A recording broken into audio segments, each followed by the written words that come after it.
Olha, eu ontem estava pensando como é que eu ia fazer isso e pensei, eu vou começar com uma introdução de 30 segundos psicanalítica e vou terminar com uma reflexão psicanalítica.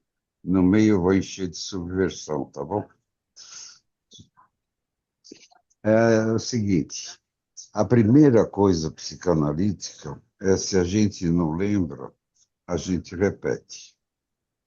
Então, a análise não é explicação, não é transcorrer no tempo, não é ir do primitivo para o desenvolvido, é percepção do inconsciente que vai ter todas as idades. E quem não lembra, atua. Então, é sobre isso que eu vou falar. Aliás, eu vou comparar dois filmes. Um é o Ainda Estou Aqui e outro é o Agente Secreto. Todo mundo viu o Agente Secreto? Eu vi. Vendo. Hã? O público aí Sim. viu ou não? Sim. Ô, Nozek, deixa a Fabrícia te apresentar também, antes da gente começar. Apresenta ele para nós, Fabrícia. Eu acho que o Leopoldo já se apresentou muito bem, né, Leopoldo? Bom dia, pessoal. É, uma parte, eu não falei da carreira psicanalítica, Pode falar um pouquinho para a gente, né? É um porque, em prazer geral, imenso. me apresento com uma carreira psicanalítica. Sim. E, por exemplo, eu sou pai de 5 filhos e avô de 10 netos. Uau! Eu acho isso um baita currículo. Um baita. Com certeza. Nada se equipara a isso, né, Leopoldo? Muito bom. Mas, como eu vinha da política, eu fazia isso muito fácil numa instituição, porque uma coisa é correndo perigo e coisa grande. Outra coisa é uma instituiçãozinha pequena que também tem muita política. Então, fui presidente da Sociedade de São Paulo, fui presidente da FEPRAPSE, fui presidente da FEPAL, fui membro do board, fundei duas revistas, fui editor do ID, do Jornal de Psicanálise, ganhei o prêmio Sigourney Award, que é o maior prêmio internacional da psicanálise, e, e mais. Fiz essa casa com 76 anos, uma casa nova, e minha mulher morria de medo que a gente morresse no meio da obra e sobrasse o abacaxi para os filhos. Mas que eu fiz? Fui chair do Comitê de Psicanálise e Cultura da IPA, Autor de diversos fui. livros também, né? É, Autor de diversos isso livros. que eu espero que vocês comprem. Um é a Disposição do Assombro e outro é o Método Marlow. Ele é um livro que a gente perdeu, o fotolito, é a História das Ideias Psicanalíticas em São Paulo, que é um livro de fotos e textos. Esse seria um terceiro livro. Eu fiz curadoria de arte, fiz a exposição Freud no MASP e a exposição Brasil, Psicanálise, Brasil e Modernismo. E no Congresso Internacional da IPA, que era sobre trauma, eu tive o prazer, porque o antigo DOPS hoje é a Estação Pinacoteca. Então, eu fiz também, junto com o meu amigo Olívio Tavares Araújo, mineiro raiz, crítico de arte, a gente fez Dor, Forma, Beleza. Como a dor chega na sua transformação até a construção de uma coisa que a gente tem despertado na gente, o senso estético, né? Que não é diferente da psicanálise, porque, como vocês sabem, tem momentos de extrema beleza quando a gente descobre. E a psicanálise é quase a arte mais radical do nosso tempo, porque você constrói uma coisa bonita com mais uma pessoa, tem momentos lindos, e tem só dois espectadores, não dá para pendurar essa coisa linda em nenhum lugar e nem tocar de novo, né? Quando a gente repete uma interpretação, eu falo que é antiético, porque tudo requer metáfora nova no dia seguinte. E, para completar a frustração da nossa arte, quando a coisa é boa, a gente esquece. Então, de uma análise, a gente lembra momentos caricatos, engraçados, mas aqueles momentos de beleza, eles somem. Ou quando a gente conta, parece bobagem, a não ser que a gente tenha um talento literário. Mas quando alguém conta análise para alguém, parece uma coisa tão tolinha, não é? Não sei se tem experiência. Então, eu sempre fiz essa intersecção multidisciplinar.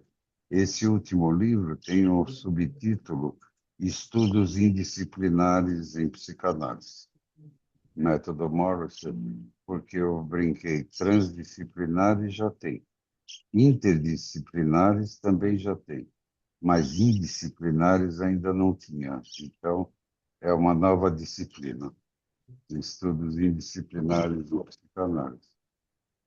E, apesar de eu ser tão oficial como eu descrevi, eu sempre fui um oficial peculiar. Quer dizer, eu sempre achava de ocupar o lugar quando tinha um programa, o que eu quero fazer.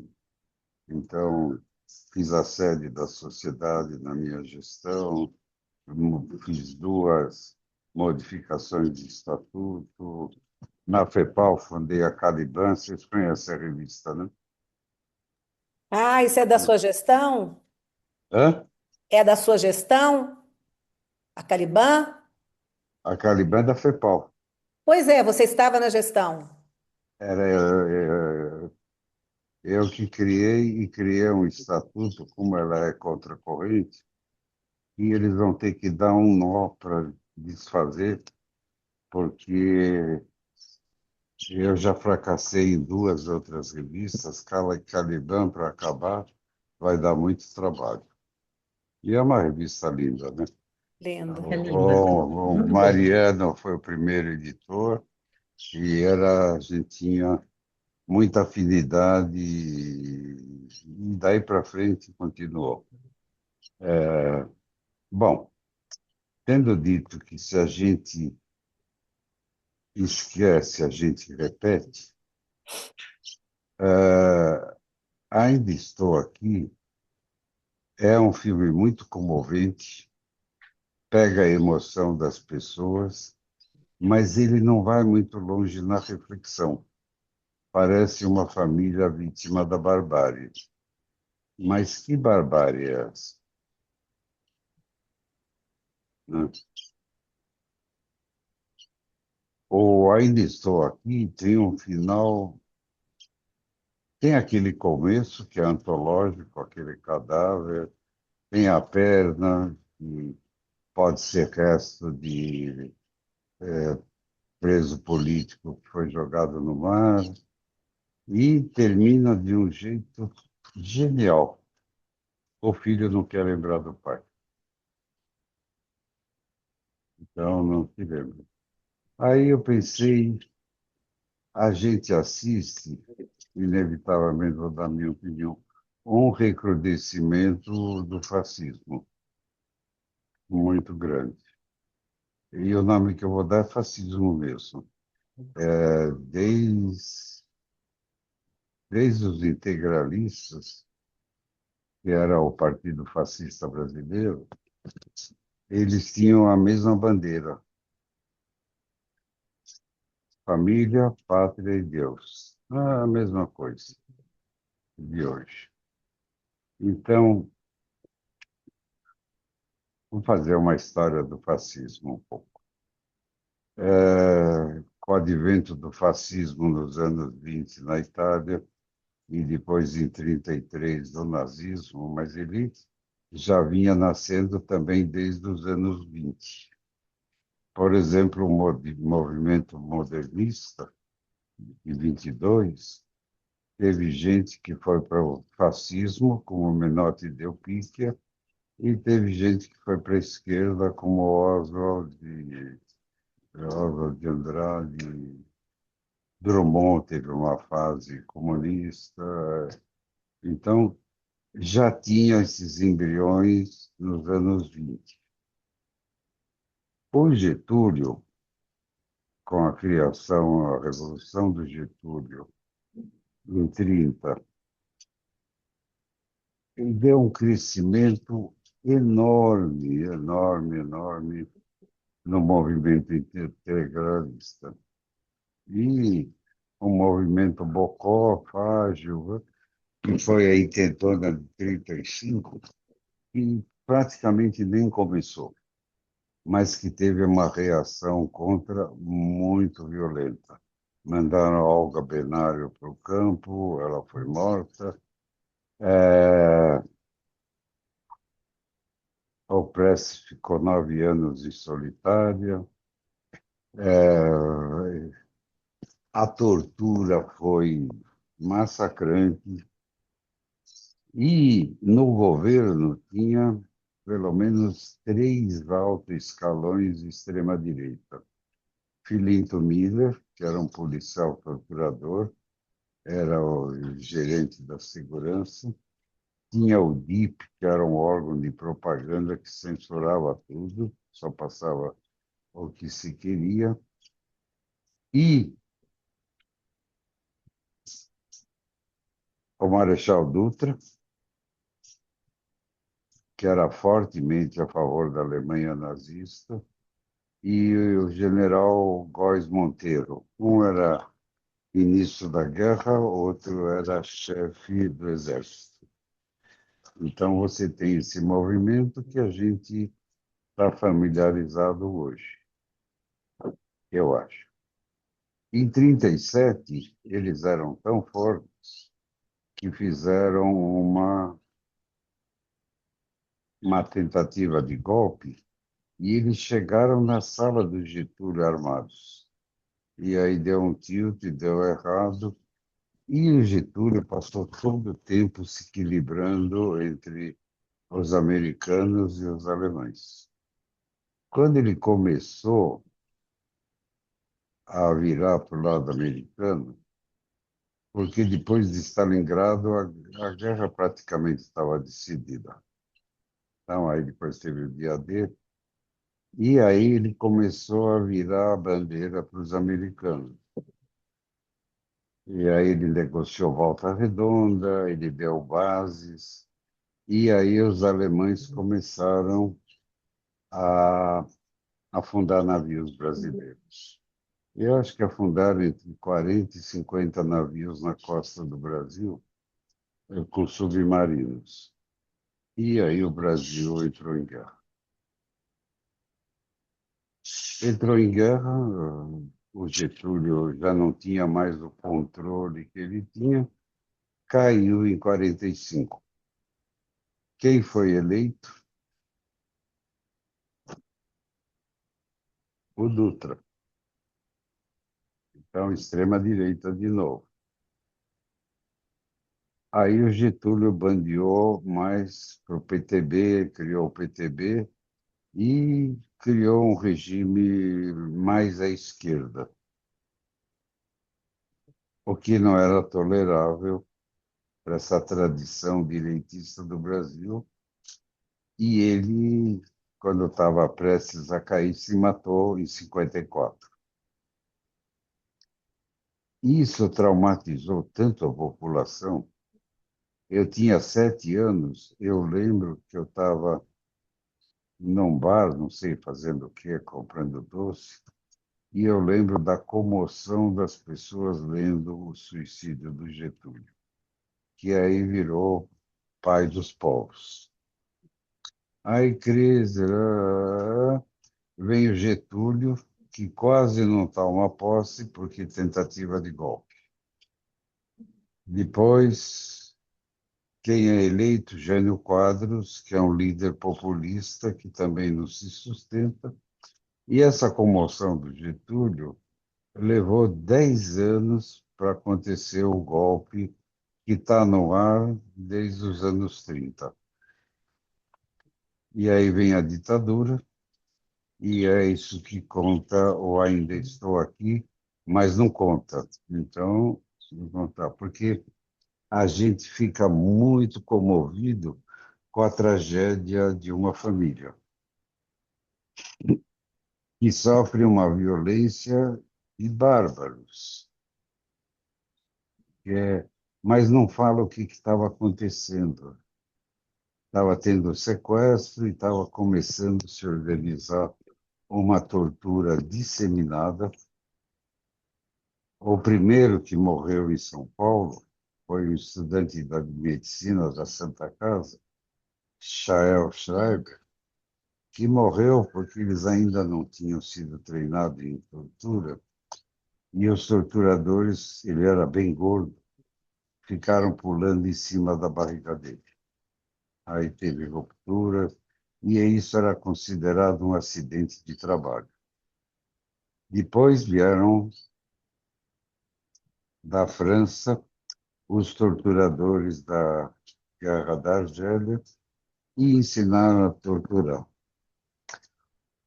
O filme Ainda Estou Aí, que ele pega o comecinho da tortura e possivelmente a morte foi um acidente, não queriam matar, e depois não podiam assumir porque tinha sido deputado federal, era uma família Zona Sul, muito conhecida, etc., etc., e desapareceu.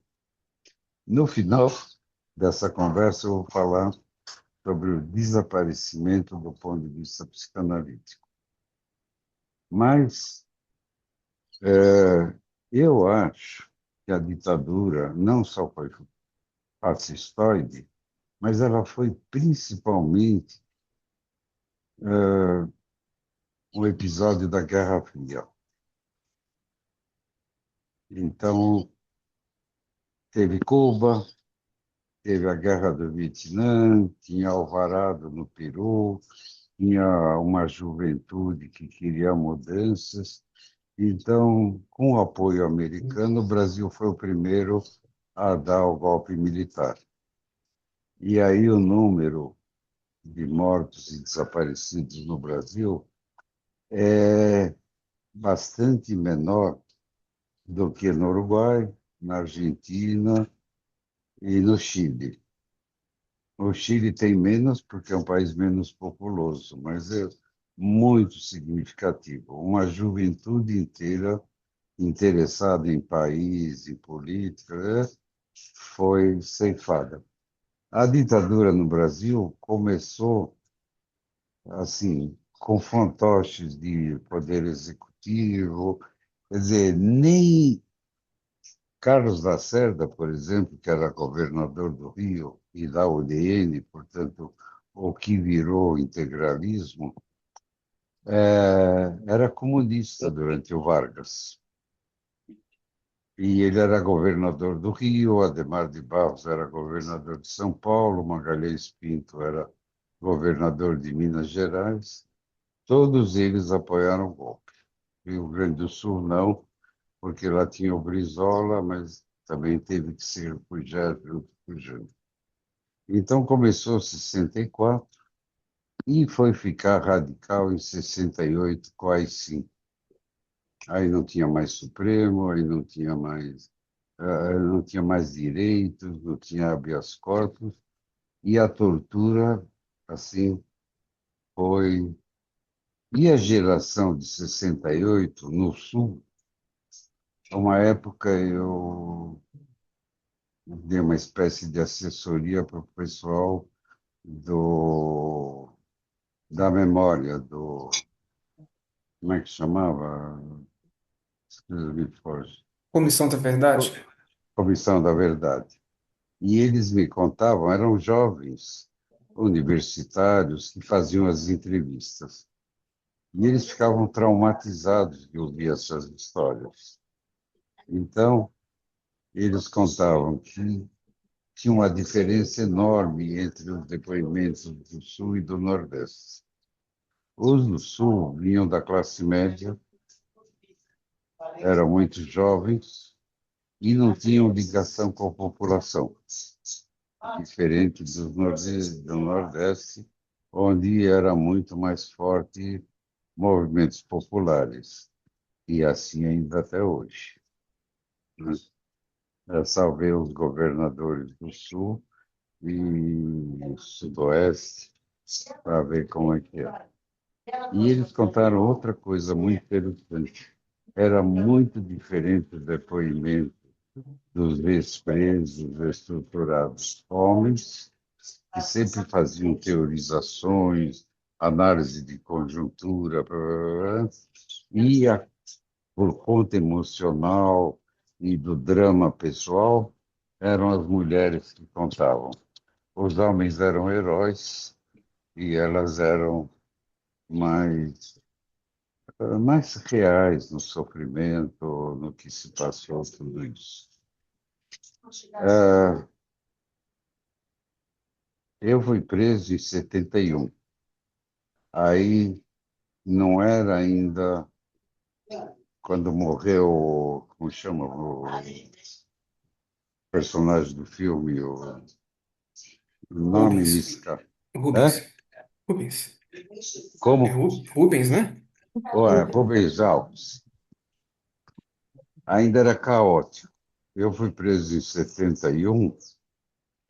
A primeira pessoa que eu recebeu, eu estava de plantão no Hospital das Clínicas de Branco. Para minha sorte, fui o último do grupo que foi preso, só faltava eu. Até tem um episódio folclórico engraçado. Eu tinha, na época, chamava ponto. Você tinha nome falso e marcava um lugar para encontrar que era chamado de ponto. E eu tinha um ponto perto do Hospital das Clínicas. E conversei com o moço. A gente combinou o que tinha para combinar, que eu não lembro. E começou a chover. E ela quis me dar uma carona de guarda-chuva. Eu estava do lado do HC. Aí eu falei, olha, para minha profissão, é até bom chegar molhado. Então, quando eu cheguei na Operação Bandeirantes, debaixo do meu nome, que era um nome falso, estava escrito professor de natação, interrogado, porque o que ela tinha falado de mim é que eu tinha uma profissão que era bom chegar molhado. Era o que ela sabia. Então, mas aí veio alguém de Porto Alegre que me conhecia, que eu pensava que estava no Chile, e eu estava de plantão, entrando de plantão num domingo, Dia dos Pais, em agosto, e encostam dois meganhas enormes e falam, segundo exército, que irão nos acompanhar. Aí eu falei, olha, eu preciso devolver o estetoscópio. Fui até um canto, entreguei para um colega, falei, estou sendo preso. Então, minha prisão foi imediata e eu cheguei de branco. E os torturadores era passagem de plantão, então a sala estava cheia de gente e tomei lá as pauladas de praxe e chegou o coronel Ustra, que na época era capitão Ustra, que desfilava como se fosse um bonitão e comandava a tortura. Esse que o Bolsonaro homenageou na cassação da Dilma. E ele falou para mim, olha, acabamos de matar o Nicolau, não custa matar você também. E aí começou o interrogatório. Para vocês terem ideia, Nicolau era um jovem, mas já era cheio de responsabilidades, era jornalista do Estado e tinha 23 anos. E a sorte que ele morreu, não era para morrer, mas ele teve gangrena, não podiam levar para tratar, porque senão se ficaria público, e deixaram morrer, né? O senhor tinha 24. Tinha 71, 24. Ou 20, tinha 24? Tinha 24 anos. E como eu cheguei de branco e tal, a população dos torturadores era tosca, como se pode ver. Mas veja, eu fiz um preâmbulo para ver que isso não vem do nada. Não é um episódio solto de barbaridade policial. Isso é um projeto político, que era, inclusive, dos americanos a terem governos favoráveis na, naquele momento da Guerra Fria. Tinha havido, um pouco antes, 62, a crise dos mísseis em Cuba. Eles tomaram um susto, como assim? Nas nossas costas, uma base militar. Então, a Marinha Americana estava nas costas do Brasil quando se deu o golpe, né? É o Império. Eu tenho lido muito sobre o Império do passado, a mitologia cristã no começo. Para vocês terem uma ideia, a gente tem uma ideia que o cristianismo primitivo era gente da paz. E, por exemplo, tinha duas tendências. Tinha um profeta que chamava Arian, que dizia que Cristo não era filho, ele era a encarnação da própria divindade, de Deus. E tinha o grupo que prevaleceu, que dizia que era filho. Eles se matavam. E mataram tanto os de Arian que eles só sobraram nas testemunhas de Jeová e nos sabatistas. Tem até hoje uma outra mitologia. Então, vamos dizer, a violência, e aí Freud tem razão, Melanie Klein tem razão, nós somos um bicho violento, conquistador, que quer, até em ciência. Por exemplo, quando o analista tem a pretensão de que a teoria que ele sabe é a totalidade, é uma violência, porque ele engoliu o todo saber. E aí tem nas sociedades o que eu chamo de franqueados, as franquias. Então, o pessoal quer fazer cheeseburger e psicanálise, como se faz na França, na Inglaterra. Então, tem a franquia do Meltzer, da Melanie Klein, do Bion, do Laplanche, do André Green, e com a pretensão de fazer um hambúrguer igualzinho faz na sede, que é a mentalidade colonizada que nós temos, né? Inevitavelmente, país colonizado, psicanálise colonizada. Você não vê um artigo em que se cita um colega, porque o colega é meia boca. A gente cita as franquias. É um costume, até eu faço isso. Também sou colonizado, em parte.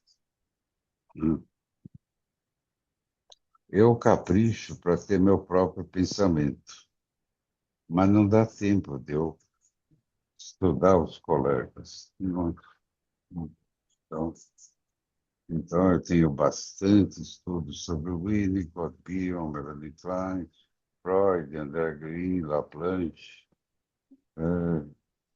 tudo franquia original. Eu tento fazer uma mistura própria, não seguir receita e ter uma confiança no jeito que eu penso. E eu acho que eu penso de um jeito particular. E as pessoas da minha sociedade falavam, quando eu dava muito mais aula que agora, que eu posso fazer desse jeito, mas eu não posso ensinar. Ensinar tem que ensinar daquele jeito. É, aí eu fiquei um tempo no DOPS, na Operação Bandeirante. Fiquei 3 dias em solitário, depois fiquei na cela com outros, que são meus amigos até hoje. Quanto tempo na solitária, a sua experiência, Leopoldo? 3 dias. Meu Deus. Eu tive a sorte porque eu era o último, então eles não tinham muita pergunta. Então eu contei uma historinha lá que eles sabiam, arredondei, e quase eu saí de lá. Mas aí eles resolveram fazer, mandar fazer processo, então a gente ia para o DOP.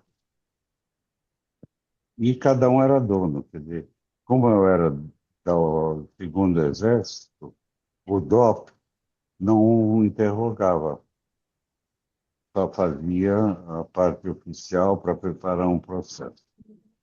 Aí chegou uma pessoa do Sul e contou mais um monte de coisa que eu tinha feito, e aí eu voltei para o banco.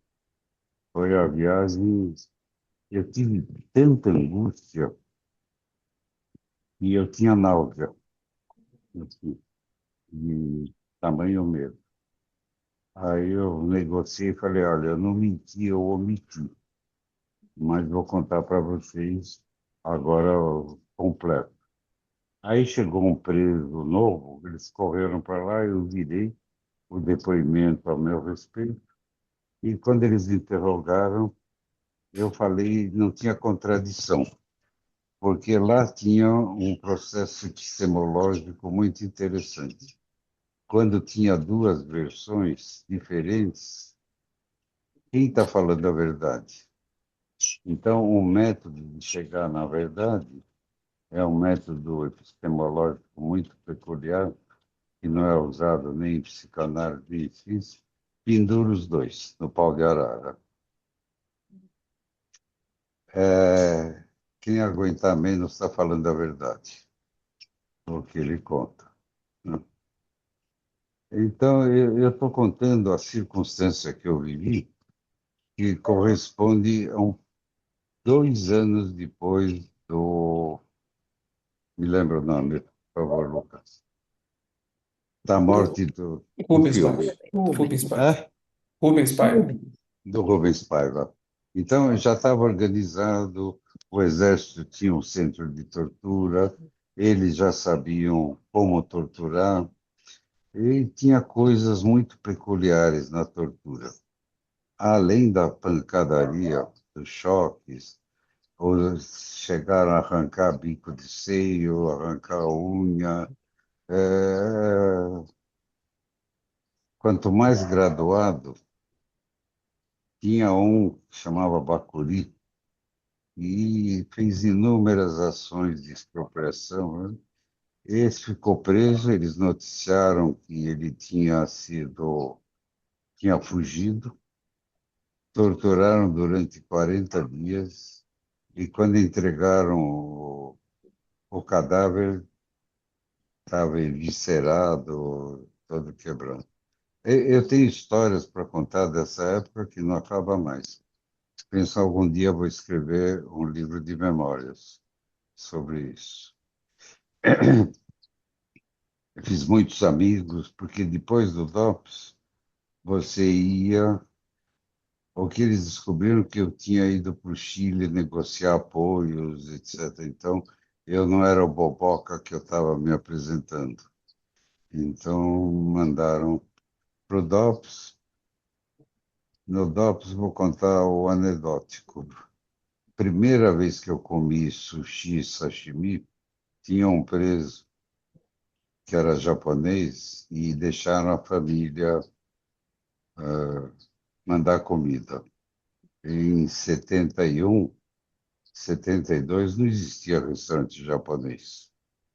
Então, e a gente dividia tudo na sala.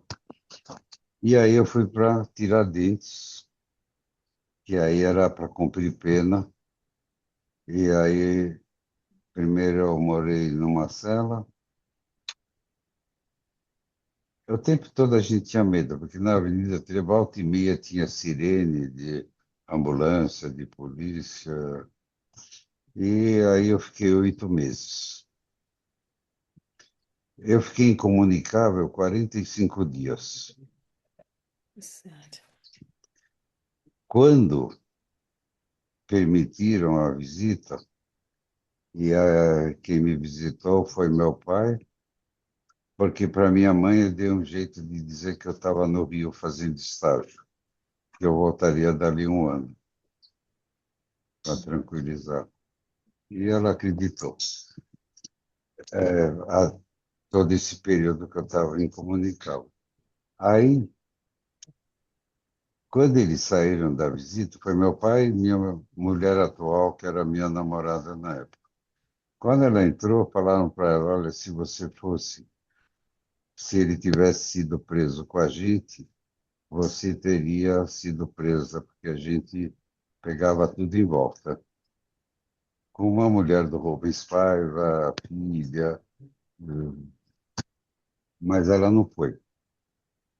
E aí, quando eles saíram, as pessoas do DOPS, eu vou contar porque isso pega o clima da época que está mais bem retratado no Ainda Estou, no Agente Secreto do que no Ainda Estou Aqui. Entraram uns meganhos e começaram a me bater com pau. Eu falei, mas agora não era costume. Aí eles deram dois nomes da minha classe da medicina que não tinham nada a ver. Eu falei, mas vocês estão me batendo por causa desses dois? Não tem nada a ver. Por que que eles queriam saber desses dois? Porque o professor de radiologia viu eles fazendo farra na aula e denunciou como subversivo. Então me interrogaram sobre eles. Falei, não é possível que vocês estão fazendo isso por causa desses dois que não tem nada a ver. É só para dizer que o professor dedava na polícia política quem fazia folia na aula. Esse clima ele está muito bem retratado no Agente Secreto, muito melhor. É, então, aquilo, a ditadura, não é só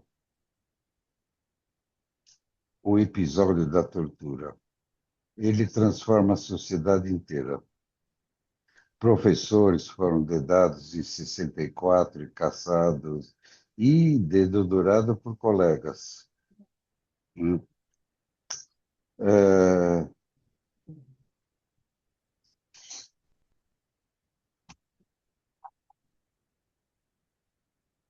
quando eu estava na Tiradentes, eles me pediram para organizar a farmácia, então eu, por um período diferente da rotina, que era você saía 2 dias, 3 horas para tomar sol, e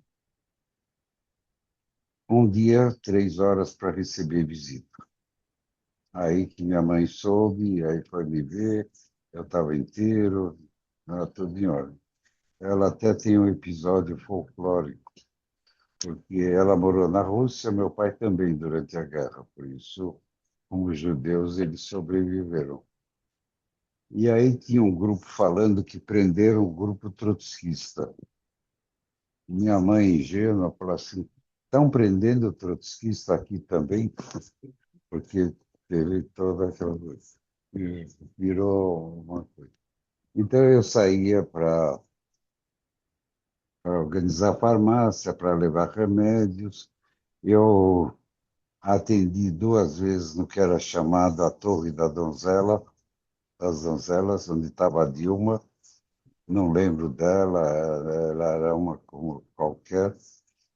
E aí me chamaram e falaram: olha, se você atender como médico, a gente te deixa solto, você só vai dormir na cela, e a gente deixa telefone livre e visita mais solta.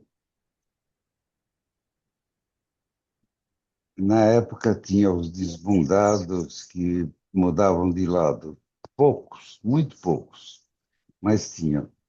Então, isso era uma tentativa de me subornar. Aí eu falei, começa a cheirar mal. Eu falei, olha, eu não sou formado, ainda falta 4 meses, eu quero voltar para a cela. Já organizei a farmácia, está tudo andando, e eu passei o resto do tempo na cela. E era muito interessante, porque tinha 8 beliches e 16 pessoas no quartão. E gente diferenciada, intelectuais, etc. Tinha de tudo. Tinha um padre que foi guerrilheiro na África, tinha um presidente do sindicato dos canavieiros que não comia a comida que a gente fazia, ele fazia o caldo dele. Tinha um outro padre que ficava mais injuriado quando ele tinha ejaculação noturna. Ele descia do beliche xingando e a gente já sabia que o padre tinha sonhado sacanagem, né? Então tinha de tudo, né, nessa vida. Tinha o folclore, também merece um livro. Uma hora eu vou escrever um livro de memórias para contar isso. Então, ir para Tiradentes, comparado com onde a gente estava antes, era refresco. Aí tinha o julgamento, eu ia para a auditoria militar, que era na Brigadeiro Luiz Antônio, em São Paulo. Na época eu pesava 54 quilos. E eu não sou alto, até pelo contrário. E aí eu ia no camburão. Quando eu descia do camburão, tinha uma dúzia de soldados do exército com metralhadora parando o trânsito, para um lado e para o outro. Aí eu descia e falava assim, mas que honra, não? Que, que perigo que eu era, não? É cômico, é cômico. Brasil não é Argentina, então eu tinha essas coisas. Aí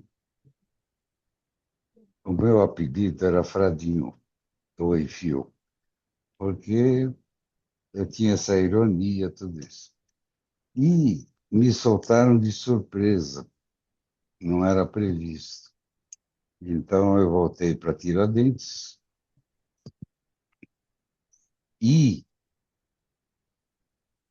me soltaram. Cada preso que saía tinha uma cantoria para continuar a luta, etc, etc. Quando eu estava na cadeia, saiu a ordem da presidência que quem pegou em arma matava. Então começaram a matar.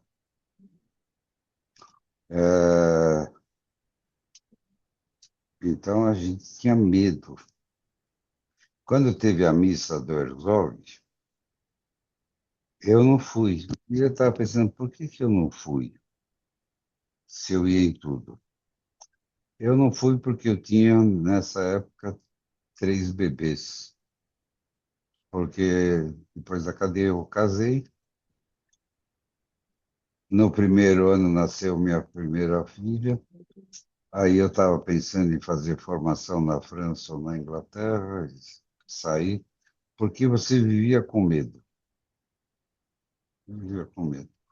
Então, tinha uma faixa dos liberais, da contracultura e da esquerda, que era quase um gueto. E nesse gueto a gente vivia muito bem e fazia muita folia. Mas falei, vou sair daqui. E no meio da viagem, minha mulher era bailarina, então eu tinha ido para Paris e para Londres.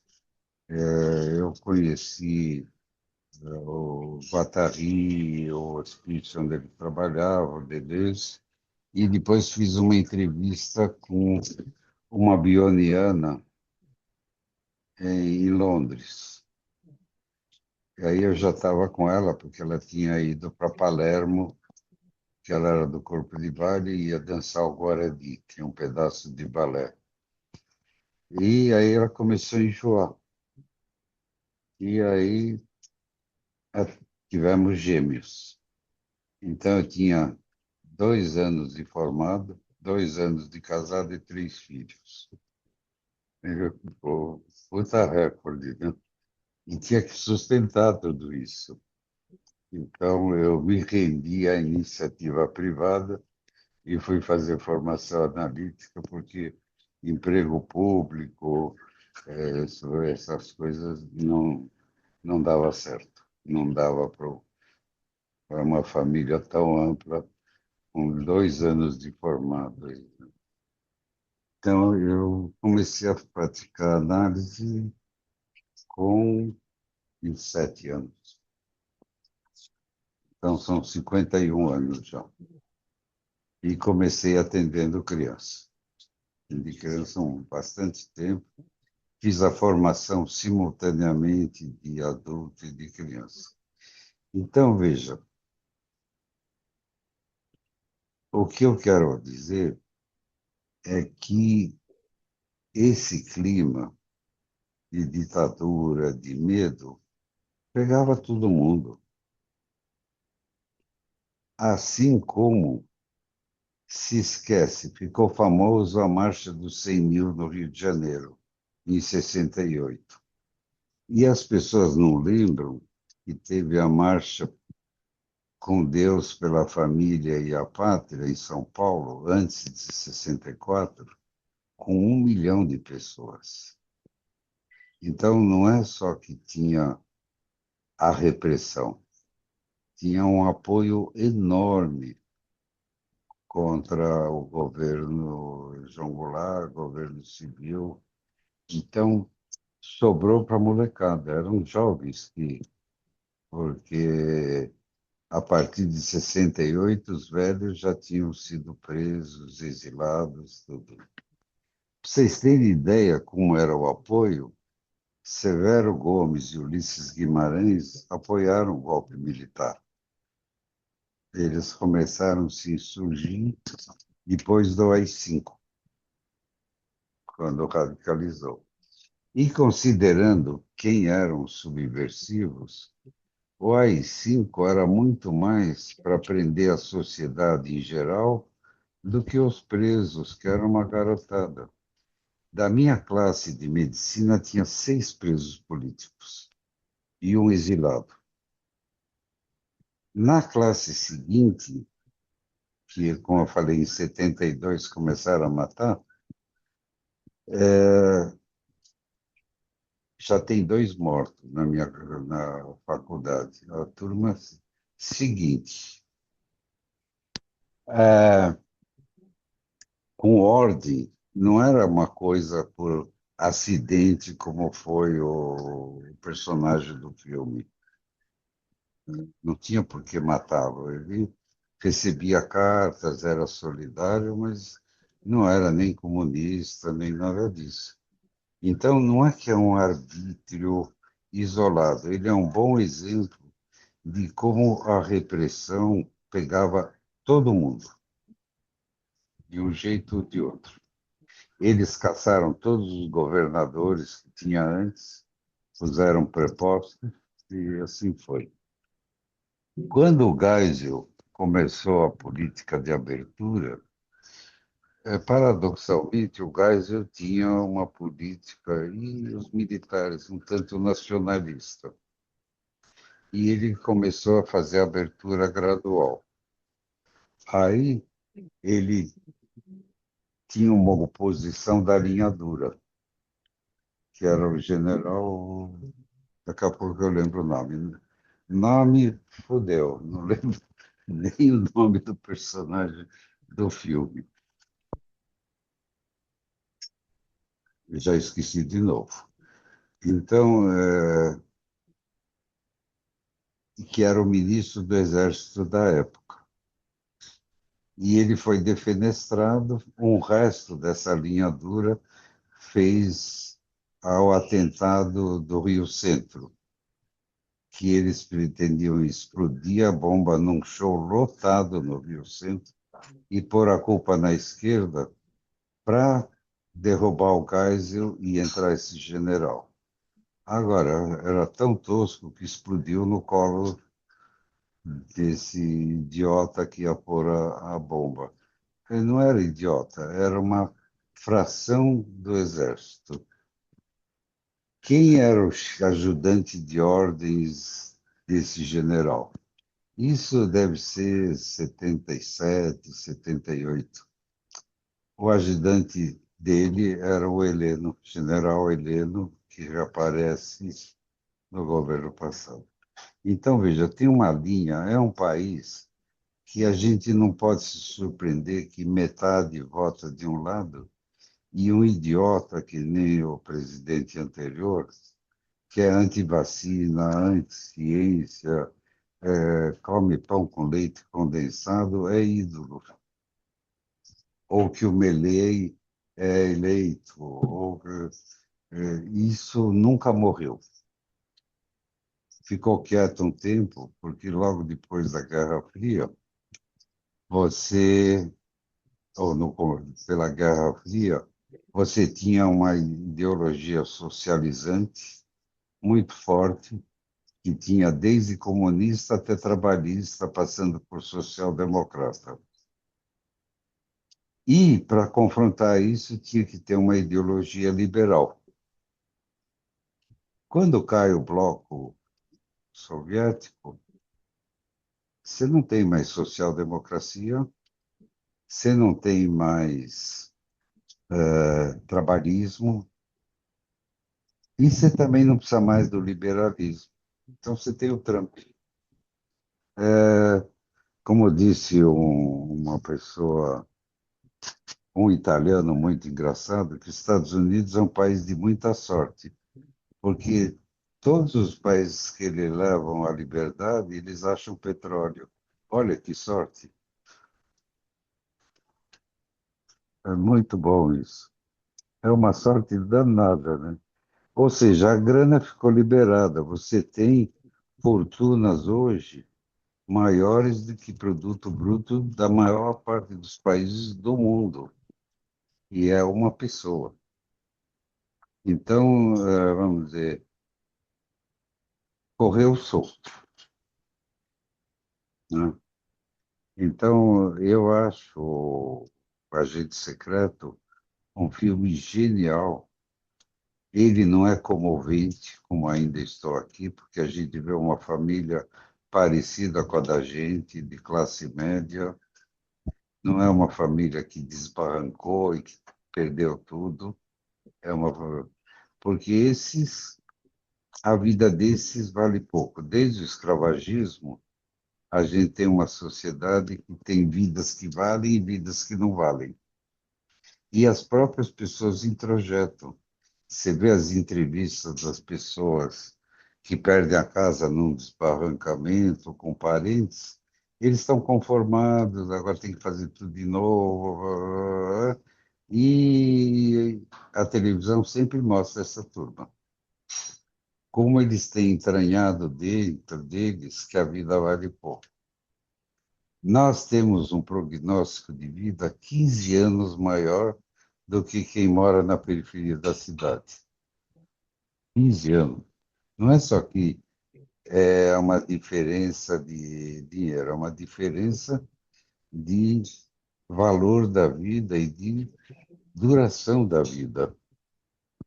15 anos, eram 3 faculdades, 3 cursos. Não é brincadeira. Olha, vou fazer 79. Eu trabalho das 7h30 às 8 da noite. Sábado estou aqui conversando com vocês. Então, é só para dizer que, além da desgraceira, também teve muito progresso. Quando eu era criança, 60 anos, era. Eu, quando vim para o Brasil, porque eu não sou brasileiro, vim com 4 anos, eu brincava na frente da casinha que eu morei primeiro. Na frente tinha um sítio. Sabe onde era esse sítio? esquina da Rebouças com a Faria Lima. Faria Lima era um córrego, né? Chega a ser engraçado, né? Que a gente não viveu isso, né? Vendo Não é? hoje, né? É. A gente dava risada do meu pai, porque os amigos dele em Paris, por exemplo, levou um ano para conseguir o visto no Brasil, porque ainda estava em vigor a lei integralista do Getúlio Vargas, que era para impedir a imigração semita. Então, em 50 estava em vigor leis dos anos 30. Eu fiz ginástica no Pacaembu, que era como a ginástica fascista. Então, isso no ginásio.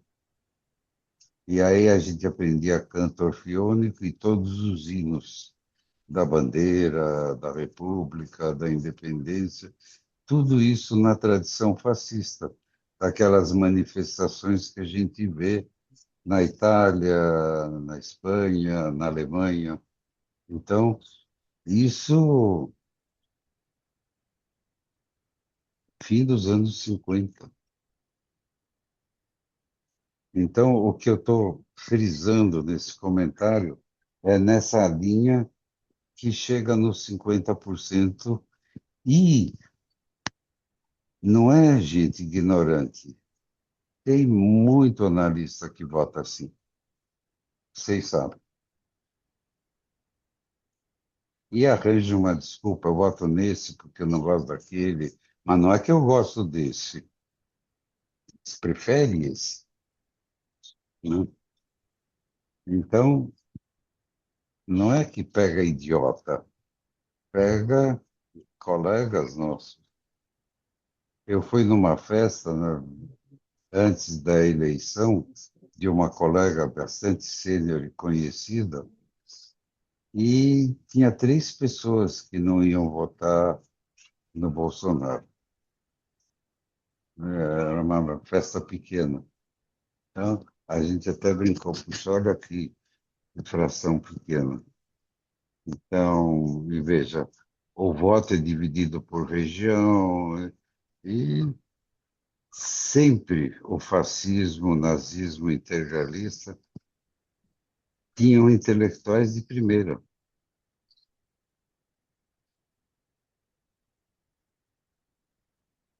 Não vou lembrar porque tem que falar nomes, mas a lista é de gente que depois ficou progressista, tal, mas tem uma origem no fascismo. E vice-versa, Carlos Lacerda era comunista e depois ficou udenista e foi um dos responsáveis do suicídio do Getúlio. E tinha pretensões de ser presidente, mas os militares caçaram e acabaram com a carreira do Juscelino, do Carlos Lacerda, do Adhemar de Barros, Magalhães Pinto, etc., etc., na época. Então, é isso. Como eu disse que eu ia terminar com uma reflexão analítica,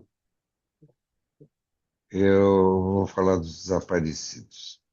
Desaparecidos é uma invenção recente, porque se matava, enterrava. Mesmo os exércitos, claro que não funcionava assim, mas a lei era entregar o corpo do inimigo morto. Já não foi assim na Segunda Guerra, mas a lei era essa. Então, desaparecidos é uma coisa que é recente. Então, vocês veem no filme a luta que a família tem para recuperar a história e para recuperar o corpo. Então, é necessário o corpo para fazer o luto. E aí tem um trabalho maravilhoso do Freud, Luto e Melancolia. Se você não faz o luto, ele se mantém em suspenso e gera uma melancolia que acompanha a família o filme inteiro, né? Até o autor do livro, a A filha dele eu conheci, era uma militante. é, então não tem luto, tem luto. Não tem recalcamento, fica boiando. Vocês veem, quando morre alguém, se chora no leito. Depois começa a conversar, aí chega o corpo, outra choradeira. Aí tem o velório de dia inteiro, estou falando de enterro de antigamente. Sim. Porque agora a gente vai de bermuda, faz piada no canto, é uma época de menos luto. As pessoas ficavam de luto um ano inteiro, e aí tiravam luto. E punham sinal que elas estavam de luto.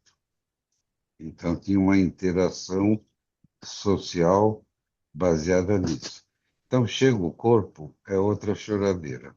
Aí vai o velório, quando fecha o caixão, outra choradeira. Quando desce o corpo, outra choradeira. Aí vai todo mundo para casa. Missa de sétimo dia, outra choradeira. Missa de um mês, missa de um ano. Como é que se faz do luto? Isso é genial no Freud. O que era externo se torna interno. Então, até hoje eu falo de brincadeira. Onde eu vou, eu levo minha mãe. É verdade. Eu não ouvi. Onde você vai, você leva o quê? Minha mãe, Tua mãe. porque eu ainda tenho pai vivo, de 102 anos. Então não dá para levar ele. Meu pai é herói do exército soviético, Segunda Guerra.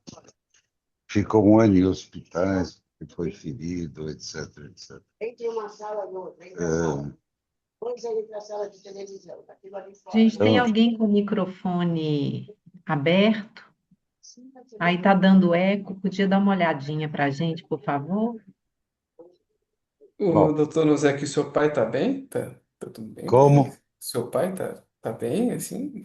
Acho que... agora ele deu uma caída. Agora deu uma caída no último ano e meio. Até lá, ele lia jornal, né, fazia personal, Nossa. e ele tem ainda fragmento de granada que não deu para tirar no cérebro e no pulmão. Tem uma ideia. Tem uma vontade de viver que é impressionante. E eu pus para ele uma antena, ele assiste Moscou. E ele fica preocupado, ele fala, estou muito preocupado com o Brasil. Aí eu enchia ele e falava, e o Brasil já sabe que você está preocupado comigo? Ou ele fala, estou preocupado que ele anunciou que ia ter guerra na Ucrânia, ele assistia a televisão russa. Tinha uma antena especial e ele assistia. E ele vai muito preocupado com a guerra da Ucrânia. Eu falei, não se preocupe, qualquer coisa você vai para minha casa em Ubatuba, tem o mar, você toma sol, não amola, né? Mas ele, até hoje, ele não entende, mas ele tem o hábito de ler jornal, assistir noticiário. Então, o que que é o luto? É o que era externo se torna interno. E se pode ter uma ideia de que a visão freudiana da construção do espírito é uma visão trágica, porque ela se faz através do quê? De identificações, de perdas. As perdas, elas vão agregando um enriquecimento psíquico. E nós temos perda o tempo todo. E pouco provável que tem marcas na carne de todos nós que nascemos, a gente tem marca de um desastre. Não tem como pensar cada assim. Ferra assim que dá assim. Fudeu. Fudeu, agora fudeu. Aí tem o desmame, tudo isso. Então, é, veja que visão fora do senso comum. O luto é enriquecedor. Se não se faz o luto, você não desmonta o armário, você não dá as roupas. O que faz que o general Heleno é o mesmo que queria dar golpe no Geisel. Por quê? Ninguém foi condenado pela tortura, ninguém foi torturado pelos absurdos. Quando cai a ditadura, que não cai, o primeiro presidente era o presidente da Arena, o Sarney. O segundo presidente, eleição indireta, olha que abertura, para não mexer com ninguém que estava lá, não fazer o luto de 21 anos de ditadura. Meus filhos foram em manifestação com camiseta escrita Meu pai nunca votou para presidente. Eles já eram adolescentes. Imaginam isso? Então, teve uma eleição num parlamento que era todo nomeado pela ditadura. Aí, na segunda, teve uma eleição muito manipulada que ganhou um idiota, o Collor, mas ele era nessa linha que vem desde os movimentos fascistas dos anos 20. Aí vem o Fernando Henrique, mas o vice Antônio Carlos Magalhães, que tem a promessa de que o próximo presidente é o filho do Antônio Carlos Magalhães, que morreu de overdose, sei lá. Então, o Fernando Henrique é um pouco para cá, para lá. Aí vem o Lula, só depois que virou Lulinha Paz e Amor. E aí tem todos os acordos, mensalões, etc, etc, etc. E, só para dizer, não é surpresa, porque é muito comum na esquerda falar como é que pode pobre votar na direita. Sempre foi assim.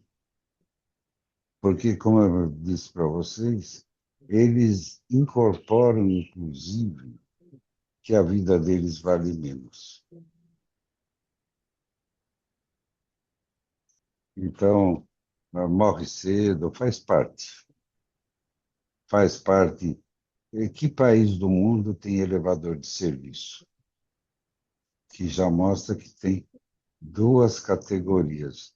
Ou seja, as raízes do Brasil vão lá para a escravidão. Vidas que valem, vidas que não valem. Isso não é. Então, o ainda estou aqui é a morte de alguém de classe média, alguém cuja vida vale e, portanto, tem filme, tem tudo.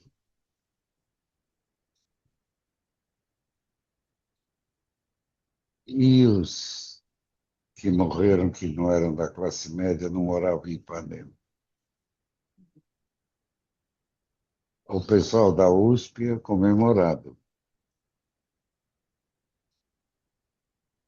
Então, você vê como isso é essencial.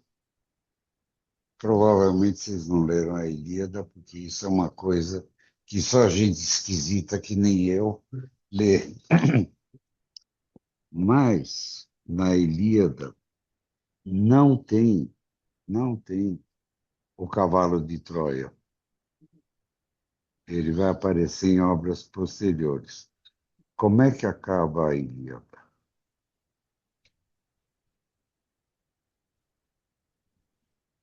O filho, o Heitor, príncipe de Troia, mata Pátroclo, que é o grande amigo do Ulisses. Do Ulisses, não, do Aquiles. E faz um monte de sacanagem com o cadáver. Aquiles enlouquece de dor e de ódio. E, numa batalha, mata Heitor. Então, e aí, um episódio final, o rei de Troia, auxiliado pelos deuses, que ficam indignados, o que estão fazendo com o cadáver do Heitor, eles fazem o pai Príamo atravessar as linhas dos gregos e chega diante de Aquiles e fala: Olha, eu sou pai, tenho uma dor imensa. Seu pai também deve estar preocupado na sua terra, como é que você vai indo? E me devolve o cadáver do meu filho. Olha como isso é atual. Me devolve o cadáver do meu filho. Está no filme. Eles passam a vida atrás do corpo. E isso é o 8º século antes de Cristo, na Ilíada. Aquiles, que é um porra louca, fica comovido, convida Príamo para um almoço, para dormir no acampamento, e devolve Heitor. Aí Heitor volta o corpo dele para Troia e ele é enterrado com cerimônias comemorativas. O que tinha? Tinha corridas, que quem ganhou a corrida era Ulisses, dos pés ligeiros, que vai aparecer na Odisseia. Tem salto, tem tiro com arco, ou seja, origem das Olimpíadas, origem da civilização. Não tem civilização que não tenha cemitérios e culto aos mortos. Não tem. Então, ainda estou aqui, é um filme sobre alguém que não tem cemitério. Não tem luto, a família vive a vida dele. Volta e meia tem pacientes assim melancólicos. Minha mulher teve uma paciente que os filhos insistiam que fizesse análise, porque fazia 5 anos que o marido tinha morrido e o armário estava lá, o quarto estava lá, a, os objetos de higiene pessoal no banheiro estavam lá. Então, eles forçaram ela a fazer. Como nada vem sozinho, é um conjunto, o que se apresentou era uma velhinha muito arrogante e que não tolerava que alguém pudesse ajudá-la, nem que alguém morresse, nem que ela tivesse perda. Então, a ofensa de ter uma analista era tão grande que ela esvaziou os armários e se deu alta em 20 dias. Então, não é que ela fez o luto, ela matou a analista também. Então, os filhos acham que ela é uma grande analista, porque em 20 dias ela resolveu o luto. Mas não é nada disso. É, na quarta gravidez, minha mulher, que era do balé da cidade de São Paulo, parou, ficou uns anos com os filhos, começou a fazer análise com a Virgínia Bicudo, e hoje nós somos uma dupla de analistas. Vocês acreditam que a gente nunca fala dos pacientes? Porque quando chego em casa, eu fecho o consultório, mesmo online, eu gosto de fazer no consultório. Nunca eu interpretei ou procurei não interpretar meus filhos. Eu preferia dar um tapa na orelha. Era mais saudável do que interpretar sem setting. Fez errado, pá. Não vou saber se é de piano, se é obsessivo. Então, do nosso jeito. Eu sou muito institucional, ela é nada. Nem palestra minha ela assiste. Então, e meus filhos sempre reclamam que eu não aviso. Mas, quando eu aviso, eles também só assistem. Ô, Nozek, vocês É, podem te interromper, eu estava te ouvindo, pensando sobre o luto, eu me lembrei de um filme que eu gosto muito, do Almodóvar, que é Mães Paralelas, que contam são duas histórias, né? A história da Penélope Cruz, né, do personagem que ela interpreta, tentando buscar uma verdade, ao mesmo tempo que tem um trabalho com antropólogos, investigando, né, as pessoas que foram assassinadas lá na ditadura e Os as covas. Desaparecidos da Espanha, né? Eu vi esse filme. É lindo. Me veio a imagem da cova comunitária e eles ali tentando descobrir quem são que estavam ali, que corpos eram aqueles, né? Acho que Você vê, o Paiva nunca vai se achar. No Agente Secreto tem uma perna.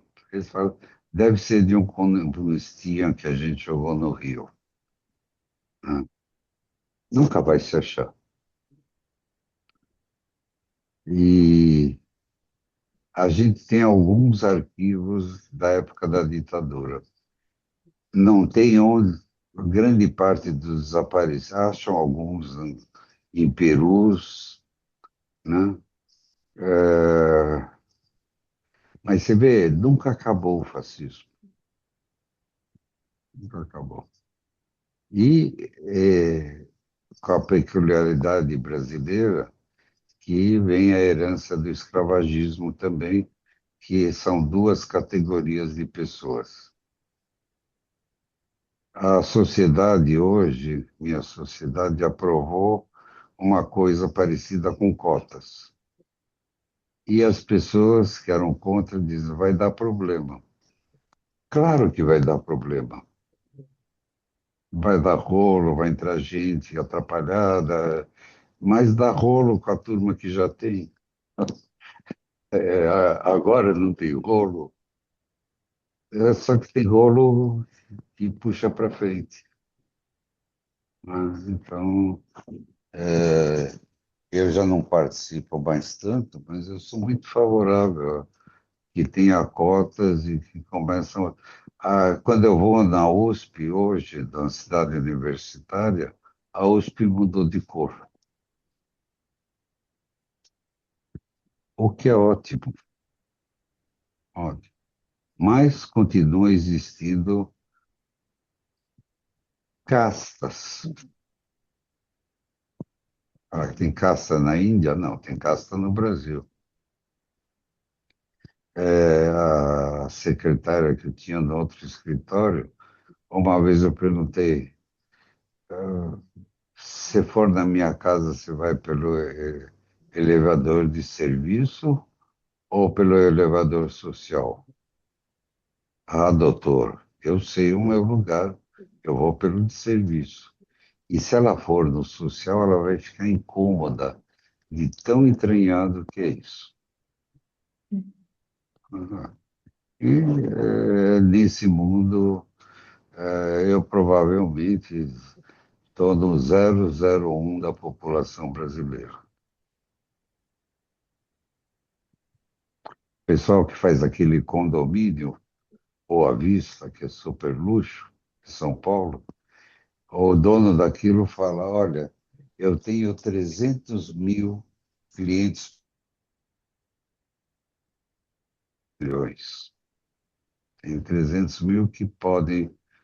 Ele falou, com isso eu faço a festa. Esse poder aquisitivo. Enfim, é isso que eu tinha para falar. Deixa eu ver que horas são. 11h30. Como é até meio-dia, se vocês quiserem me perguntar, estou à disposição.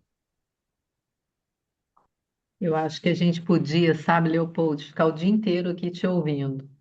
Eu fui anotando umas coisas, mas assim, o que mais me tocou, porque eu fiquei muito sensibilizada com o seu relato, né? Mas você trouxe uma frase para a gente logo no início que assim, ela mexeu muito comigo. Foi você dizer que você tem confiança no jeito que você pensa, né? Que eu acho que é uma liberdade interna que a gente tem que ter muita força para poder construir. Porque uma coisa é você ser solto fisicamente, né? E estar livre. Outra coisa é você poder se soltar internamente. Do que é essa marca que você descreveu para a gente a barbárie, né? A angústia, a impotência, assim, esse trauma psíquico, né? Que mostra o rastro do medo, né? Essa marca da submissão que ela é transgeracional, que ela é inter, né? E que fica realmente, porque é a vivência do horror e o trabalho psíquico que pode ser feito, né? Para que hoje você possa dizer assim, eu confio no jeito que eu penso, né? Na psicanálise que eu pratico, na vida que eu, né? Que você se permite viver. Então, assim, eu acho que Mas você deu para gente. não é porque é boa, Hum, porque é a que eu tenho. As sim, outras eu não tenho. sim, Então é a melhor exatamente. possível. Isso. Então, Mas a gente precisa estar livre para isso, né, Leopoldo? De uma olha, certa forma, se é que a de gente uma pode, certa forma, né? por exemplo, faz tempo que eu não leio psicanálise. Já fiz um Uhum. grupo de estudo de Winnicott, de Bill, de Melanie Klein. Uma época, nos anos 90, eu tinha um ou dois grupos de estudo por dia no consultório. Tinha mais de 100 pessoas em grupo de estudo. A sociedade ainda era fechada, então tinha muita gente. E aí eu li, não dá para preparar 7 aulas por semana. Eu lia junto comentando. Então eu li as obras desse jeito. Sabe o que que eu estou lendo agora? Estou lendo Gilgamesh, que é um mito mesopotâmio 2.000 anos antes da Ilíada, que é um mito que chega, acharam umas tabuinhas no fim dos 1800 e conseguiram decifrar a escrita cuneiforme. E é muito interessante, porque a trajetória de um rei que era cruel, até que ele se torna sábio, quando ele aceita a morte do amigo dele e antevê a dele, que ele não vai conseguir sobreviver. E que isso é um tema de todo mundo. A morte é infinita. Então, você tem. O meu saber, não é que eu sei muito, eu sei finito. E, Uhum. e todos sabemos finito. Então, não é que você vai atingir um saber, é o saber de hoje que você tem. Uhum. Não adianta ficar ansiando o que eu não tenho. Então, de fato, eu tenho essa liberdade, e é mais ou menos como o Bob Dylan falou uma vez. Falou, como é ser jovem nessa época conturbada? Não é muito bom? Ele falou, não, me deu muito trabalho e levou muito tempo para eu ficar jovem. Eu achei espetacular. Não é que a gente é jovem é confuso. A gente tem anseios, o que que eu devia saber, etc, etc. E Uhum. não sei se eu sou livre, eu sou irreverente. Eu gostaria de fazer uma pergunta. Hum. Mosaic, primeiro te agradecer imensamente. É tão rico te ouvir contando as suas histórias, né? Você viveu na pele o que o filme traz, né? Isso é quase inédito aqui no cinema e psicanálise, né? A gente vê isso. A minha pergunta é sobre o luto, né? Eu fiquei pensando do ponto de vista meta psicanalítico, né? O que que impede algumas pessoas de fazer o luto, né? Assim, eu entendo que é um quadro melancólico, mas quais componentes psíquicos, né? Quais engrenagens operam nesse Veja, processo, né? nesse mito de 2.000 anos antes da Ilíada, ele aceita a morte. Ou seja, eu, não é que eu sei muito, eu aceito que é inevitável que o que eu não sei é infinito. Que eu posso fazer a mesma palestra e amanhã vai ser diferente. E que tem um monte de histórias que eu não contei. Eu posso escolher outras. Posso fazer uma trajetória clínica. O exemplo que eu dei daquela senhora que não fez o luto tem uma raiz na onipotência, que é a outra face de um abismo. A falta é um abismo. Então, o que que esse Gilgamesh, esse rei, descobre?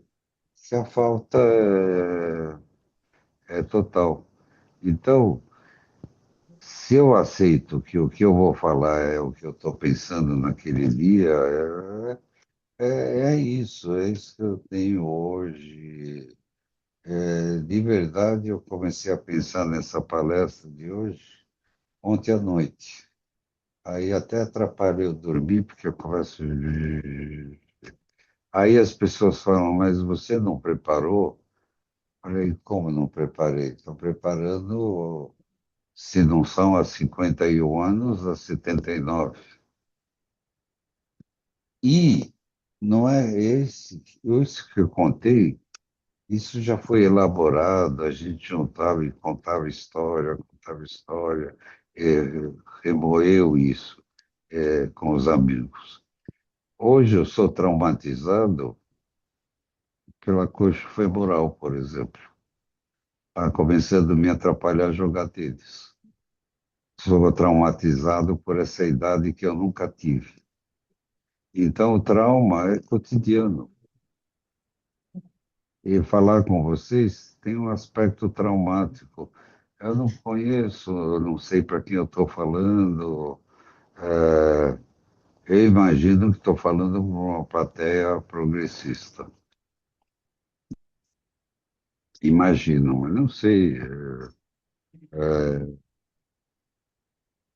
E não é que eu não fico nervoso, fico aflito ainda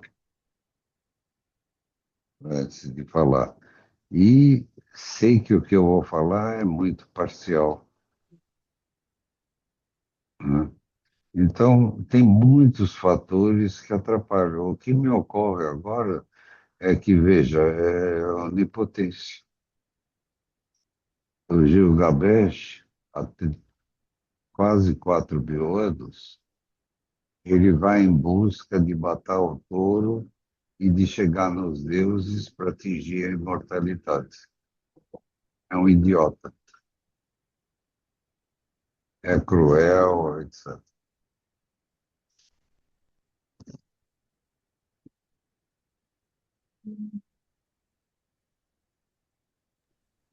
A Dani quer falar.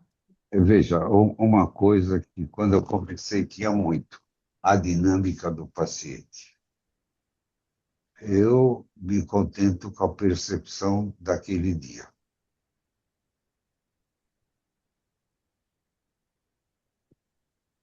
E pelo acúmulo de experiências, de eu ouvir, ele se ouvir, etc., a gente nem sabe, de repente, tem uma pequena mudança. Vários dos meus pacientes falam, eu não sei para que serve a análise. Eu já sabia, eu também não sei muito bem. E ninguém vai embora por causa disso. Sim, exatamente. A Daniela está com a mãozinha levantada. Pode falar, Daniela. Tá joia, gente, bom dia. É, Professor, que privilégio ouvir o senhor, assim, de fato, poderíamos passar aqui amanhã à tarde ouvindo o senhor, porque além de toda a bagagem que o senhor traz, esse senso de humor, ele é muito cativante, né? É muito gostoso poder ouvir o senhor. O senhor iniciou a sua fala com uma frase que para mim já foi logo uma pedrada de início, e o senhor disse assim: se a gente não lembra, a gente repete. E essa frase ela veio me acompanhando durante toda a sua fala quando o senhor vai citando, né, desse processo da ditadura, e aí, né, o senhor mais pro finalzinho também citou o regime escravocrata, e eu fiquei com aquele sentimento de que parece que o Brasil, nós brasileiros, né, me colocando também, nós caminhamos para um esquecimento, assim, como se o sistema fosse tudo pensado, projetado para que de fato nós esquecêssemos, né? E aí eu fiquei pensando, nossa, então quer dizer então que a gente quer repetir, né? A gente quer repetir a ditadura, a gente quer repetir o sistema escravocrata, a gente quer repetir. E aí me veio também uma frase que é como se fosse um bordão, né? As pessoas falam sem muito pensar nela, que é assim: brasileiro tem memória curta. A gente vai repetindo isso, né? O brasileiro tem memória curta. Como se, ao repetir isso, a gente fosse criando essa ideia de que, sim, nós brasileiros temos memória curta, por isso nós vamos esquecer e por isso nós vamos repetir. E é esse sentimento que existe hoje, desse flerte, né, assim, com a ditadura, com o regime escravocrata, com todas as outras violências que nós vamos vivendo e esquecendo. Então, quando o senhor falou assim, o fascismo ele nunca deixou de existir, eu falei, quais outras coisas, né, que nunca deixaram de existir, né, assim, e que a gente vai vivendo e esquecendo, né? Quando acontece uma coisa muito absurda, parece que a gente tem aquele lapso de memória, tipo, nossa, realmente, né, assim, mas a gente vai vivendo e esquecendo. E pensando também nesse processo que a gente vive hoje, né, do feminicídio, assim, que é assim, parece que toda semana tem um caso que abala, que impacta, e parece que a gente esquece, daí a pouco vem outro que, né, assim, que impacta e parece que a gente esquece. E aí eu fiquei pensando assim, sabe, em que medida esse discurso de que o brasileiro tem memória curta corrobora para que a gente passe toda uma vida repetindo, né, assim. Isso doeu muito, né? Várias falas do senhor, inclusive, doeu muito, né? Doeu muito. Quando o senhor diz das vidas que valem menos, né? Quando o senhor falou assim, algumas vidas valem menos que as outras, eu fiquei pensando assim, tem vidas que sequer valem, né? Assim, porque quando a gente fala, quando o senhor cita, por exemplo, a questão da família de classe média, né? Dos presos políticos de classe média, eu fico pensando naquela pessoa comum, né, assim, que foi presa, torturada, morta, que ninguém talvez sequer deu falta. Aí fiz um paralelo com a violência atual hoje, com os jovens, né, sobretudo jovens periféricos, assim, e que quando tem uma situação de violência extrema, desses jovens sendo mortos, né, diariamente, aí vem uma notinha na roda do pé do jornal que fala assim, suspeita de envolvimento com o tráfico. E parece que aquilo legitima aquela morte num lugar que então não vale a pena chorar. Que chorar, inclusive, é vergonhoso, né? Então, assim, para a família, sobretudo para as mães, né? As mães negras periféricas, assim, chorar torna-se até vergonhoso, né? Então as pessoas falam, ah, mas se morreu, rezando não estava. Talvez na ditadura o discurso era esse, ah, mas se foi preso também, alguma coisa estava fazendo, né? Então, assim, a fala do Senhor é uma fala que dói profundamente, né? Porque a gente revisita várias feridas, assim, e dá uma angústia no sentido de que parece que a gente vai repetir isso ainda por um bom tempo. Embora tenhamos, né, temos tipo vários avanços assim, mas fiquei com esse sentimento assim. Então a gente vai continuar repetindo. Quando é que nós vamos lembrar? Né, assim, fiquei pensando, tem algumas situações, por exemplo, na Alemanha, se a pessoa respirar, pensar alguma piada com relação ao Holocausto, aquilo é imediatamente repudiado, as pessoas se posicionam, né? Não só lá na Alemanha, como em qualquer outro lugar do mundo, se você fizer qualquer comentário que faça menção, né, a isso, as pessoas, né, falam, não, não pode, não pode. Existem museus para poder lembrar as pessoas disso. E no Brasil, o que que nós temos, né, de memória, de lembrança, além das repetições que vão se delongando, né? Então era isso. E agradecer muito a sua fala. Acho que é um privilégio, um achado, uma sorte o dia amanheceu meio chuvoso e eu ali na cama pensando, ai, nossa, mas será, hein? Faltando 10 minutinhos, eu... Baixei aqui. Na primeira fala eu pensei, não, Deus, obrigada, porque eu Mas olha o céu não e o sol que está sucumbi. atrás dele, Daniela. Eu falei assim, Força com a gente. não me sucumbi ao delírio delirante de permanecer na cama nessa manhã de sábado. Então, muito obrigada. Deixa eu comentar a sua fala. A coisa permanece porque tem um poder. E quando o Foucault tem a ideologia que é uma espécie de tecido conjuntivo que entra em tudo, que dá o agregado social. Então, é claro que as pessoas não querem mudar. Mudar não é fácil. Eu mudar de homem maduro para homem velho, uma vez, eu estou elaborando, eu faço até piada. Uma vez, numa palestra no Museu de Arte Moderna, a gente estava vendo a obra do Ismael Neri, muito sexualizada, e eu estava falando sério, como eu falei hoje.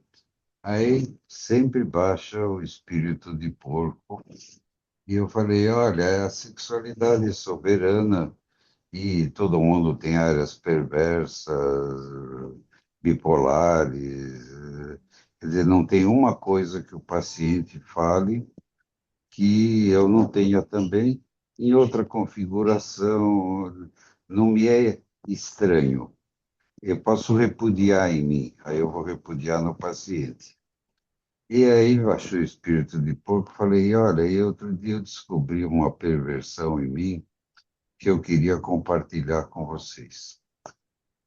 E que eu vou compartilhar com vocês também. Não tinha uma pessoa que não estava com a respiração presa, que o conferencista, imagina, vai contar uma perversão pessoal. Aí eu falei, olha, a pedofilia é horrível, não é? Professor, a pedofilia é horrível. Pois é, eu me peguei a essa altura do campeonato praticando gerontofilia. É horrível. Eu nunca pensei que eu chegaria a esse ponto no passado. Aí, no final da palestra, uma moça falou: sua mulher não fica brava com você? Aí eu pensei um pouco, falei: você sabe, estou me dando conta agora, ela também pratica gerontofilia. Então, as coisas.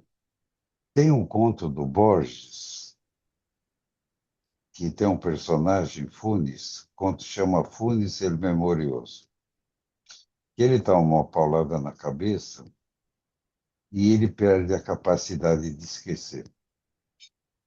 Então, para contar o dia anterior, ele leva 24 horas. Então, a gente tem recalcamentos. Quer dizer, a gente sempre tem o traumático do dia de hoje, faz parte. Metapsicologicamente, isso é território que vem do id e do mundo externo. Eu nunca vivi o dia de hoje. Então, se eu estou coberto de memória, eu não vivo o dia de hoje também. Né? Então, a gente precisa esquecer e lembrar. Esquecer também é vital. Né? E, e veja, esse livro que eu estou lendo, vocês veem que ultimamente eu tenho lido muita mitologia, mitologia cristã. Eu sou de origem judia, mas eu li a recente todos os evangelhos na primeira versão em grego, numa tradução ótima de um português. É uma mitologia. Eu leio como leio mitologia grega. E agora estou lendo Gilgamesh, que outro dia, por acaso, eu descobri que tem em português. O que é? Uma trajetória de um personagem que aceita a falta e que essa é uma trajetória.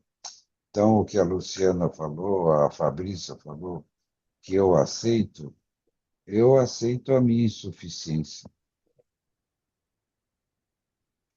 e uso ela de um jeito muito sedutor, como vocês viram, muito simpático, etc, etc. Mas esse é o meu pensamento de hoje. Eu fiz essa trajetória do lembrando o Góes Monteiro e não lembrando o Paiva, lembrando o General Dutra, porque eu acabei de ler um livro que eu recomendo, que é do colunista da Folha, O Brasil na Segunda Guerra, e que conta não só os fatos históricos, mas o cotidiano, o samba que tocava, ou não sei o que, é um livro mas muito bom da gente ler. Li a trilogia sobre o escravagismo há um tempo atrás. Eu sou um leitor ávido, então vai fazendo um patrimônio que é limitado. Eu não fico comparando com o de ninguém, porque o meu repertório mais básico são os objetos internos. E todo mundo tem objetos internos. Todo mundo vai ter uma clínica de compatibilidades. Então, tem paciente que me procura e encaminha.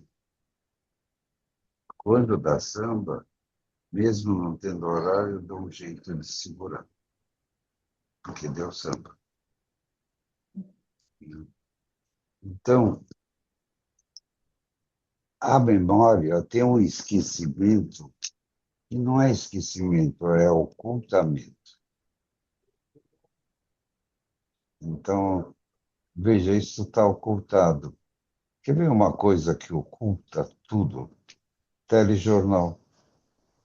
Mostra o Irã, mostra o escândalo do Master, tudo passando por um filtro. Esse filtro é o ocultamento, não é esquecimento. É ideológico. E onde é que eu aprendo as coisas? Não é no telejornal, porque o telejornal fala Irã, Master, gols da rodada, futrica com artista, tudo no mesmo diapasão. A plaça, tudo no mesmo tom de voz e tudo com o mesmo tempo. Então, sem perceber, aplastra tudo. Quer dizer, ninguém vai dar. Nossa, se viu, mataram uma escola inteira. Ninguém fala. Nossa, se viu, Gaza, cacete. Esse seria um jornal de um conhecimento com a emocionalidade. Então, veja, a repercussão do Ainda Estou Aqui, que é mais emocional do que Agente Secreto, é muito maior. Eu acho, como filme, Agente Secreto, mas infinitamente melhor. Muito melhor. Comparando dois filmes da ditadura. E, inevitavelmente, a gente esquece. Você consegue lembrar o sentimento da sua última dor de dente? Não consegue. Você lembra que teve, mas quando passou a dor de dente, você ficou feliz. Aí, você não fica feliz porque não está tendo dor de dente. É na transição que tem o bem-estar e o mal-estar. Depois dessa última eleição, na terça-feira, o resultado saiu no domingo mesmo. Na terça tinha uma palestra sobre mal-estar na civilização por uma sociedade na Colômbia. Toda hora, cada 2, 3 anos, tem como é que é o mal-estar na civilização. Aí eu, disseram, eu chego na hora, dou uma olhada e pego uma trajetória. Aí eu falei para eles, olha, hoje não vai dar para eu falar de mal-estar na civilização, porque eu estou com um baita bem-estar na civilização. Não vai durar, mas hoje eu estou com bem-estar na civilização. Por quê? Porque perdeu a eleição ao obscurantismo, ao antivacina, à violência, à parceria com as milícias. E não é que eu vou ficar feliz 4 anos. Logo em seguida vem outros perrengues. E você tem o bem-estar na civilização quando passa o mal-estar. E tem o mal-estar quando passa o bem-estar. Então é uma coisa nas transições, não tem uma permanência. O que é permanência é que nem o eletrocardiograma. Se tiver reto, chegamos no bem-estar, está morto. Então eu tenho um mal-estar de mazelas da minha idade, desconhecimento, revolta, um monte. Eu não entro na fila para idoso no banco, inclusive porque ela não anda. É, E está ficando cada vez maior. não anda, eles precisam contar a história da vida, porque tem o isolamento da idade. Então, fila preferencial na farmácia também não entra. E o cara conta a vida, pergunta se não tem mais barato, se o genérico é bom ou é ruim. Não acaba. Então, é uma mazela da vida. Onde pode bater o papinho, porque é uma época mais solitária. Mas, Leopoldo, deixa eu só. É um minuto, eu não estou querendo parar de ouvi-lo, mas está acabando o tempo. Eu vou pensar uma coisa que me chamou a atenção no filme. E você contando hoje dos seus 4 dias, né, na solitária, eu voltei a essa cena. Quando a esposa do Rubens, lá, Eunice, estava na solitária, né, não sei quantos dias, eu não sei, 12, 13, 14. E quando eu vi essa cena, eu fiquei pensando muito, eu, Luciana, dentro da Solitário, como é que o que ego é esse? Quantos a enlouquece, quantos dão conta, né? E o mundo interno que segura aquele momento. E quando você falou da Solitária, quantos devem ter enlouquecido também, né? De não suportar. E o olha, eu tenho um grande amigo e foi preso 2 vezes. Na segunda, ele sobreviveu porque o pai tinha uma influência com o Bradesco e aí ele sobreviveu. Mas na segunda, já em 72, 73, já tinha sofisticado mais ainda a tortura. Tinha uma coisa que era chamada de geladeira, que era uma solitária, escura, de vez em quando tinha luzes aleatórias, barulhos, sons e tudo isso. E que gerava um sofrimento psíquico. Eles não encostaram a mão. Ele falava, eu quero voltar para o pau de arara. Pô, é isso mesmo. E aí a gente E vejam, os médicos não sabem uma coisa. A gente somatiza, porque é menos. vai A para o corpo. gente nunca psiquiza. Estou psicando o câncer. É, a saída é no corpo, né? Da dor, do Ah, tá desespero. bom. É. Então, veja, dói mais a alma. Dói mais a alma. E uma última pergunta, a força, não sei se para vocês tocou, nós mulheres principalmente, mas não importa. Mas a força da Eunice, né, eu achei também avassaladora, né? O que aquela mulher segurou, quantos, muitos, né, seguram.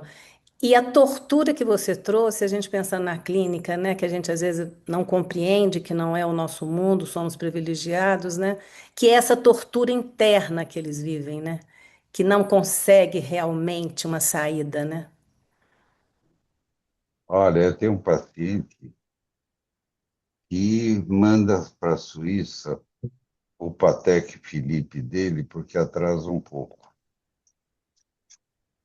Ele tem um superego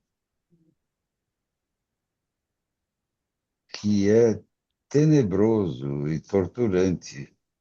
Então, a gente também tem torturador interno. Pois é, isso que eu fiquei pensando.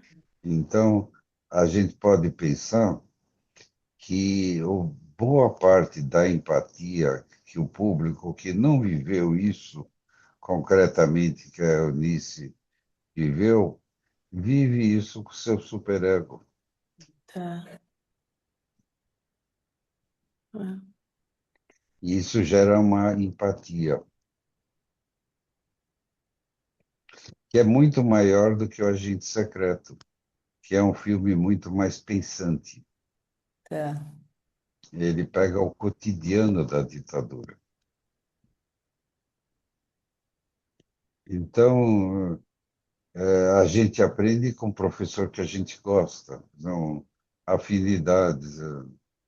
É o que faz a vida valer a pena, é isso, né? São os encontros, né? As afinidades, né? E olha, o Holocausto, até os anos 60, não se falava, não tem um filme sobre o Holocausto antes dos anos 60. Levou 15 anos para começar a falar. Não era possível. Na minha casa, não se falava. Eu ia ler, mas não se falava. Se conta a parte boa. Eu contei da cadeia, não contei dos pavores, contei de uma parte folclórica. Ela meio que desaparece, Uhum. com uma dor de dente. Minha mulher, respondendo a Daniela, ela acha que o Holocausto Negro foi muito pior que o Holocausto Judeu. E ainda não pode ser falado, Justamente. É. porque é assombroso. No Zé, que a gente E é chegou no. assombroso, olha, só para completar, é, boa parte dos escravos vinham de guerra entre as tribos, que vendiam os prisioneiros para os escravocratas. Então, é uma verdade difícil de aceitar. Está no livro sobre escravidão. Tinham reinos até sofisticados na África. E tinha um sistema monetário, isso eu achei muito interessante, que eram aquelas conchinhas que a gente vê nas obras de África. Aquilo servia de unidade monetária. Os cristãos primitivos se matavam, os gnósticos. Então, quando vocês fazem o sinal da cruz, vocês estão dizendo que vocês não acham que Cristo é Deus. E é até mais sábio, porque gera um personagem mais conflitado entre a divindade e a humanidade. Bom, vou lá ver meus netos. Muito bom. Que você viva a idade do seu pai, no mínimo 100 anos, para ter muita vida aí. Deus te ouça, Luciana. Muito bom. Parabéns, Lu, foi muito bom. Muito obrigado, viu, doutor Nozé? Muito obrigado mesmo. Foi uma honra te ouvir. Tchau. Foi maravilhoso. Parabéns, Lucas. Muito boa convite. Beijo a todos, gente. Ótimo final de semana. Ótimo final de semana. Obrigada, gente. Tchau. Se vocês puderem, me mandam a gravação, tá Pode deixar bom? que eu te mando sim. Pode deixar que eu mando. Muito Um obrigada. abraço, Tá, pessoal. obrigado a você.